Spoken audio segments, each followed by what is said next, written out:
Hello बच्चों, स्वागत है आपका आपके अपने YouTube चैनल फिजिक्स की आत्मा पर। बच्चों, आज से जो है अर्थशास्त्र के बारे में जो है अर्थशास्त्र के बच्चे हैं उनके लिए हम वीडियोस उपलब्ध करा रहे हैं। तो पहला वीडियो जो है वो आपके सामने है और इसमें हम सीखेंगे अर्थशास्त्र की परिभाषा और किस साइंटिस्ट, इसके जनक कौन है, किसने परिभाषा दी, किस प्रकार से दी और किन साइंटिस्टों ने किस किस तरीके से अर्थशास्त्र यानी कि इकोनॉमिक्स की परिभाषा दी। तो उसके पहले हम देखते हैं यहाँ पे कि अर्थशास्त्र जो है ये इसको दो हिस्सों में पढ़ना है, दो हिस्सों में इसके स्टडी करनी है। एक पढ़ना है आपको व्यष्टि अर्थशास्त्र और एक पढ़ना है समष्टि अर्थशास्त्र। एक पढ़ना है आपको व्यष्टि और एक पढ़ना है समष्टि, ठीक है। व्यष्टि अर्थशास्त्र का मतलब होता है माइक्रो इकोनॉमिक्स, ठीक है, माइक्रो इकोनॉमिक्स। और समष्टि अर्थशास्त्र मतलब मैक्रो इकोनॉमिक्स।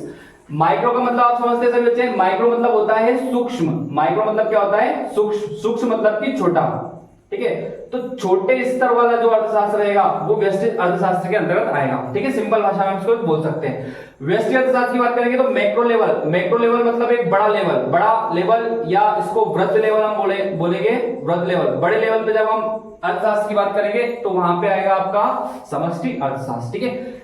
इसमें हम ये बता सकते हैं कि जैसे व्यक्तिगत यानी कि इंडिविजुअल या व्यक्तिगत चीजों के बारे में जब हम बात करेंगे तो वो आपका किसके अंतर्गत आएगा? वो व्यष्टि अर्थशास्त्र के अंतर्गत आएगा। फॉर एग्जांपल जैसे उपभोक्ता का व्यवहार। तो उपभोक्ता के व्यवहार मतलब हम एक माइक्रो लेवल पे, एक बहुत छोटे लेवल से चीजों को ऊपर तक लेके जाएंगे, ठीक है। तो उपभोक्ता का व्यवहार, बाजार में वस्तुओं की मांग किस प्रकार से है, उसकी पूर्ति किस तरीके से हो रही है और उत्पादन क्या है, ठीक है। तो ये एक सूक्ष्म लेवल की बात जब हम करेंगे तो माइक्रो इकोनॉमिक्स या व्यष्टि अर्थशास्त्र के अंतर्गत आएगा। इसको पूरा डिटेल में समझना अपने को। और समष्टि अर्थशास्त्र की जब बात करेंगे तो इसमें आपका आएगा रोजगार और इसमें जीडीपी की भी हम बात करेंगे कि इसमें पूरे राष्ट्रीय स्तर की बात करें। राष्ट्रीय स्तर मतलब पूरे देश के लेवल की बात करेंगे। जीडीपी आप जानते हो, इसका फुल फॉर्म होता है आपका ग्रॉस डोमेस्टिक प्रोडक्ट, ठीक है। ग्रॉस डोमेस्टिक प्रोडक्ट, ये नाम तो आपको 100% याद होना चाहिए, सभी बच्चों को याद भी होगा। ग्रॉस डोमेस्टिक प्रोडक्ट का मतलब होता है सकल घरेलू उत्पाद, सकल घरेलू उत्पाद, ठीक है। तो इसकी हम यहां पे बात करेंगे और रोजगार की इसमें बात करेंगे, ठीक है। अब इसमें एक ऑब्जेक्टिव बनता है आपका, ऑब्जेक्टिव क्वेश्चन ये बनता है कि अर्थशास्त्र को यानी कि इकोनॉमिक्स को इन दो हिस्सों में बांटने का काम किसने किया? किसने इसको दो भागों में बांटा? व्यष्टि अर्थशास्त्र और समष्टि अर्थशास्त्र का जब नाम आता है तो इसको बांटने वाले का नाम क्या है? उस अर्थशास्त्री का नाम बताना है, उस अर्थशास्त्री का आपको नाम बताना है जिसने इसको दो हिस्सों में बांटा। तो उसका नाम है यहाँ पे रेगनर फ्रिश, ठीक है। रेगनर फिश के हिसाब से आप याद रखोगे, फिश यानी कि मछली, ठीक है। तो ये आपका छोटी सी जानकारी थी। इसके बाद हम पढ़ेंगे अर्थशास्त्र के जनक कौन है, उसकी परिभाषा क्या है, ठीक बच्चों। तो आगे बात करते हैं अर्थशास्त्र का परिचय। देखिए जो आपके सिलेबस में तो आपको सबसे पहले व्यष्टि अर्थशास्त्र ही पढ़ना है और फिर समष्टि पढ़ना है। तो व्यष्टि की एक बुक है आपकी और एक समष्टि की है, लेकिन पहले हम थोड़ा सा इसका इंट्रोडक्शन देख लेते हैं ताकि आपका रिवीजन हो जाएगा इंट्रोडक्शन का। तो अर्थशास्त्र का परिचय, इंट्रोडक्शन ऑफ इकोनॉमिक्स। अर्थ और उत्पत्ति। सबसे पहले हमें ये भी बताना चाहिए कि ये शब्द जो है अर्थशास्त्र आया कहां से आया है? तो ये ग्रीक भाषा के दो शब्दों से लिया गया है। ग्रीक भाषा के दो शब्द, एक का नाम है आइकोस और एक का है नेमिन, ठीक है। तो आइकोस और नेमिन से इसको लिया गया है। आइकोस जो है ग्रीक वर्ड है, इसका मतलब होता है परिवार, फैमिली या परिवार, ठीक है। और नेमिन का मतलब होता है प्रबंधन अर्थात की मैनेजमेंट। अगर हम इन दोनों को मिलाएं तो इसका शाब्दिक अर्थ निकलेगा परिवार प्रबंधन, या हम बोल सकते हैं घर प्रबंधन, ऐसा भी हम उसको बोल सकते हैं, पर मेन इसका रहेगा परिवार प्रबंधन यानी कि हाउस होल्ड मैनेजमेंट की किसका अर्थ निकलेगा? इसका शाब्दिक अर्थ निकलेगा इसका अर्थशास्त्र का, ठीक है। इसके बाद नेक्स्ट जो इसमें डाटा अपने को याद रखना होता है वो क्या है? हमारी एग्जाम्स वगैरह में हमसे पूछा जाता है अर्थशास्त्र के जनक का नाम। तो अर्थशास्त्र के जनक का नाम क्या है? एडम स्मिथ, ठीक है। क्या है यहाँ पे? एडम स्मिथ जो है इसके जनक है। और इनकी एक बहुत अच्छी पुस्तक जो है पब्लिश हुई थी 1776 में, 1776 में एक इनकी बहुत अच्छी पुस्तक पब्लिश हुई थी और उस पुस्तक का नाम था, वो आपको याद रखना है। उस पुस्तक का नाम क्या था? उस बुक का नाम था an inquiry into the nature and causes of wealth of nations, ठीक है। एक बार फिर से रिपीट कर देता हूं मैं, an inquiry into the nature and causes of wealth of nations. ये 1776 में जो है पब्लिश हुई थी, ठीक है। तो ये छोटा सा इसका इंट्रोडक्शन है। अब हम पढ़ेंगे इसकी डेफिनेशन, ठीक है, क्या परिभाषा होती है हाँ तो बच्चों, अर्थशास्त्र की परिभाषा, डेफिनेशन ऑफ इकोनॉमिक्स।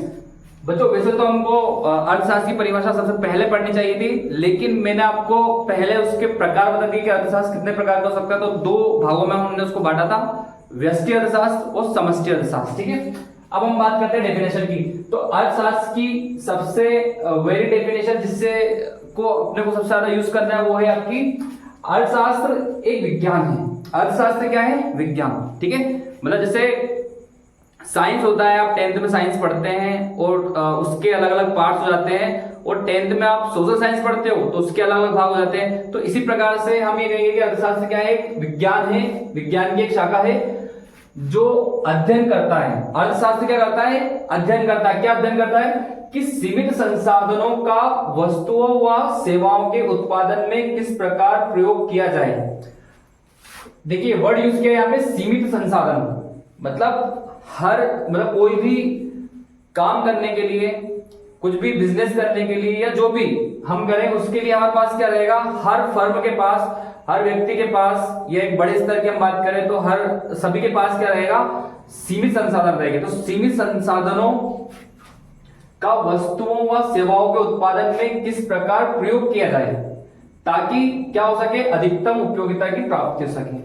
मतलब संसाधन कम हो लेकिन उन कम संसाधनों का उपयोग इस प्रकार से किया जाए, ये अर्थशास्त्र में अध्ययन किया जाता है। अर्थशास्त्र में सीखा जाता है कि सीमित संसाधनों में की सहायता से, बहुत कम संसाधन होने के बावजूद भी हम उनकी उपयोगिता किस प्रकार से कर सके, किस प्रकार से वस्तुओं और सेवाओं का क्या कर सके? उत्पादन कर सके, ठीक है।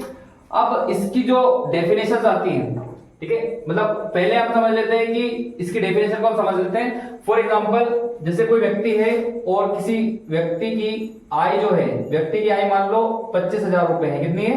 25,000 रुपए, ठीक है। अब 25,000 रुपए जो उसकी पर मंथ की आय है तो वो एक तरीके से सीमित है ना, मतलब फिक्स है। इसके अलावा उसके पास कोई अदर इनकम नहीं है, उसके पास केवल क्या है? 25,000 रुपए उसकी एक फिक्स इनकम है। तो अब वो क्या करेगा? इसी फिक्स इनकम में क्या करना? उसको पूरा महीना निकालना है, उसको घर खर्च भी चलाना है, बच्चे की फीस भी भरनी है, सब कुछ उसको करना है। तो वो क्या करेगा? यहां पर इस सीमित संसाधन में अधिकतम क्या प्राप्त कर सकेगा? वस्तुओं और सेवाओं का अधिक से अधिक उत्पादन और उसकी उपयोगिता क्या कर सकेगा? प्राप्त कर सकेगा, ठीक है। तो व्यक्ति के पास अगर सीमित संसाधन है और सीमित संसाधन के का वस्तुओं सेवा को उत्पादन में किस प्रकार प्रयोग करना है, ये सब किसके अंतर्गत आता है? अर्थशास्त्र के अंतर्गत, ठीक है। तो अर्थशास्त्र में हम यही चीजें सीखेंगे, पूरे अर्थशास्त्र में, इकोनॉमिक्स में ये चीजें अपने को सीखना है ना। अब इसकी कुछ डेफिनेशंस है, कुछ डेफिनेशंस हम देखेंगे। तो इसमें मुख्य रूप से डेफिनेशन जो है वो आपको याद रखनी, क्योंकि हमारे ऑब्जेक्टिव वाले क्वेश्चंस में पूछ जाती है। और इनको याद कैसे रखा जाएगा, इनको थोड़ा सा हमको बार बार रिवाइज करना पड़ेगा। जैसे अर्थशास्त्र की धन संबंधी परिभाषा, धन संबंधी परिभाषा किसने दी थी? एडम स्मिथ तथा डेविड रिकार्डो ने, ओके।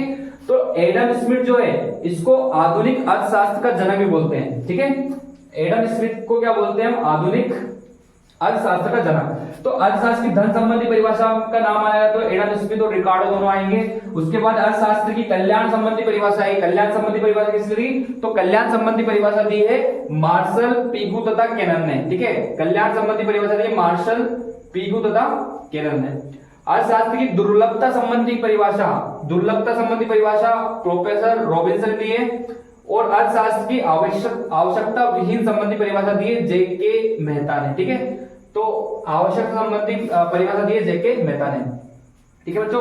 तो ये जो है आपके ऑब्जेक्टिव में इंपॉर्टेंट रहेंगे। और बच्चों ये वाली क्लास तो बिल्कुल बेसिक थी, सिर्फ हमको यहाँ पे क्या करना था? अर्थशास्त्र, अर्थशास्त्र की परिभाषा, इसके जनक, उसके प्रकार, ये सारी चीजें। अगली क्लास से जो है हम चैप्टर वाइज इसको स्टार्ट करेंगे और हर चैप्टर्स के इंपॉर्टेंट क्वेश्चंस को यहाँ पे डिस्कस करेंगे, ठीक है। तो इसके लिए आप बने रहिए फिजिक्स की आत्मा यूट्यूब चैनल पर। और अगले वीडियो तक के लिए जय हिंद, जय भारत।